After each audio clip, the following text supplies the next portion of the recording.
je vais parler en français. Donc, je suis Farida, je viens de la marche mondiale de Toulouse. Je voudrais m'excuser pour les deux délégués qui devaient venir, Nelly et Odile, qui devaient venir de Marseille. Malheureusement, elles ont raté l'avion. Donc voilà. Donc voilà, moi je vais présenter un petit peu la situation, l'actualité de la marche mondiale en France. Vous êtes plus ou moins au courant de ce qui nous frappe actuellement en France, c'est-à-dire la droite, Sarkozy depuis 3 ans. Il y a une attaque sur tous les fronts de nos acquis même, l'augmentation du chômage, la casse des services publics. Vous êtes au courant que bon, la France était première pour tout ce qui est les services publics, secteur social, le RNI n'est plus le RNI, mais c'est le RSA. Il faut prétendre à un travail pour pouvoir être aidé. Donc tout ça est saccagé.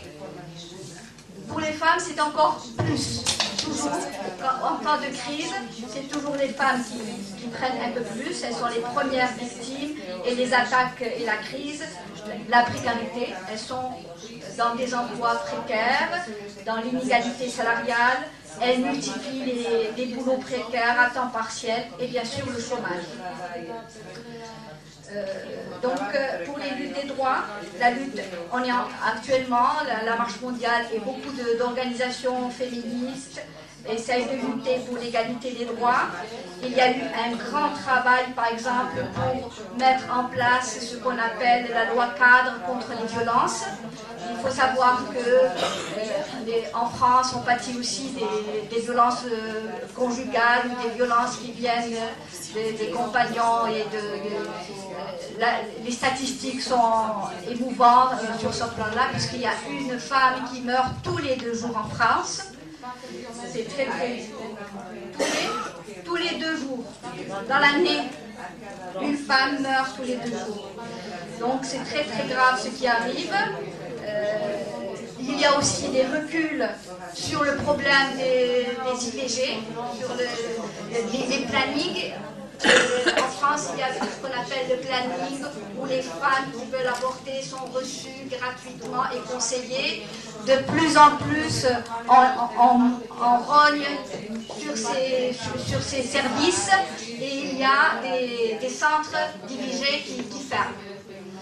Il y a aussi, même pour la santé, des petits hôpitaux, quand ils ne sont pas rentables, on les ferme. Et pour l'accouchement, par exemple, il y a des femmes qui actuellement souffrent parce qu'elles sont éloignées des lieux où elles peuvent accoucher. Donc il y a un gros travail de mobilisation pour la santé des femmes et par rapport à la question de la maternité, mais aussi des IVG. Alors pour les perspectives, bon, c'est très important pour nous, cette troisième marche mondiale. Elle va permettre de reprendre un peu tous ces thèmes, toute cette mobilisation, ces termes sur les droits. Bon, je rappelle que très dernièrement, l'actualité en France, c'est qu'il y a eu une très grande mobilisation le 17 octobre